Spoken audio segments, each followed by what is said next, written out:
Hello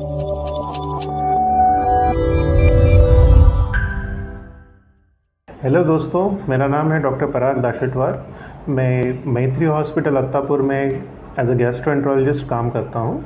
आज मैं आपके साथ एक बड़े इम्पोर्टेंट सब्जेक्ट के बारे में बात करना चाहता हूँ, जो आप सभी ने आपके कभी लाइफ टाइम में कभी ना कभी एक्सपीरियंस किया होगा। मैं आज आपके साथ में एसिडिटी के बारे में बात करना चाहता हूँ। एसिडिटी मतलब क्या? एसिडिटी का मतलब अलग अलग लोगों के लिए अलग अलग हो सकता है, लेकिन मोस्ट ऑफ द टाइम हर एक को एसिडिटी से समझ में एक चीज़ आती है कि पेट में जलन, छाती में जलन, पेट फूलना, जल्दी पेट भर जाना, उल्टी की चाहत होना, ऐसे इन सब लक्षणों को हम बोलते हैं एसिडिटी। हर एक ने अपने लाइफ टाइम में किसी न किसी टाइम पे किसी वक्त के लिए इसे एक्सपीरियंस किया होगा।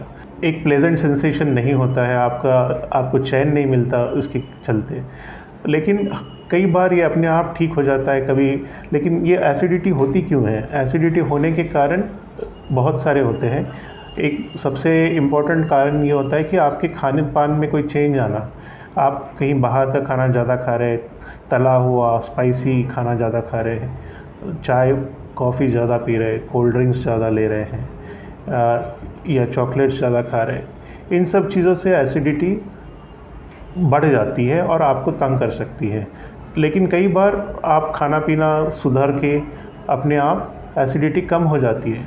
लेकिन कब एसिडिटी को नज़रअंदाज करना नहीं चाहिए, ये सबसे इम्पॉर्टेंट चीज़ है।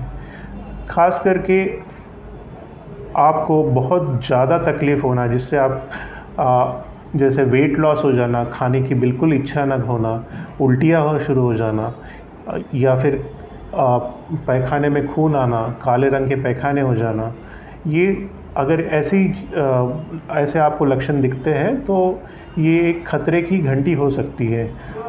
तो एसिडिटी को ऐसे सिचुएशन में नज़रअंदाज करना नहीं चाहिए, तुरंत डॉक्टर की सलाह लेनी चाहिए।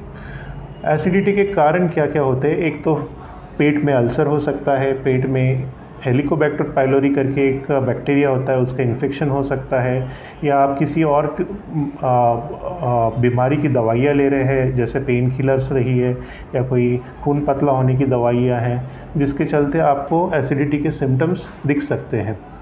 एसिडिटी अगर अल्सर या कोई दवाइयों के साइड इफ़ेक्ट से है तो वो बहुत इजीली आप कम कर सकते हैं, जिसके लिए आपको गैस की जो भी आप फार्मेसी में कई सारी दवाइयाँ लेते हैं। लेकिन बहुत बार ऐसा देखा जाता है कि जो आप कुछ दिनों के लिए दवाइयाँ लेके छोड़ देते हैं, और फिर जैसे दवाइयाँ छोड़ देते हैं दोबारा वही लक्षण शुरू हो जाते हैं। तो इसका कारण ये है कि आप बस थोड़े दिन के लिए जस्ट टेम्प्रेरी दवाइयाँ लेते हैं। उससे क्या होता है कि पूरी तरह पेट के अंदर में हीलिंग होती नहीं है। तो अगर आपको बार बार लक्षण आ रहे हैं, दवाइयाँ लेके भी आपको कम नहीं हो रहा है, घरेलू नुस्खे अपना के भी आपको कम नहीं हो रहा है, तो आपने गैस्ट्रोएंटरोलॉजिस्ट या किसी फिजिशियन से सलाह लेनी चाहिए। एसिडिटी के लिए जांचने के क्या क्या तरीके हैं, उसके लिए आप क्या क्या जांचें कर सकते हैं? उसमें आप एक तो खून की जांच कर सकते हैं, जिसमें आपका हीमोग्लोबिन, इओसिनोफिल काउंट्स सब सही है या नहीं वो देखेंगे। एक पेट की सोनोग्राफी होती है, जिसमें आपको पेट में कहीं दूसरे अंगों में, जैसे लाइक गॉल ब्लैडर या पित्त से कोई बीमारियां है या नहीं, उसका पता किया जा सकता है। इम्पॉर्टेंट इन्वेस्टिगेशन ये होता है कि एंडोस्कोपी। तो एंडोस्कोपी करने से हमें पता चल सकता है कि पेट में अल्सर है या नहीं है, पेट के किस हिस्से में तकलीफ़ है, अंदर इन्फेक्शन के साइंस है या नहीं। एंडोस्कोपी एक स्ट्रेट फॉरवर्ड और छोटा इन्वेस्टिगेशन है, 2-3 मिनट में वो ख़त्म हो सकता है, और उससे कई सारे आपको आंसर्स मिल सकते हैं और आपका ट्रीटमेंट सक्सेसफुल हो सकता है।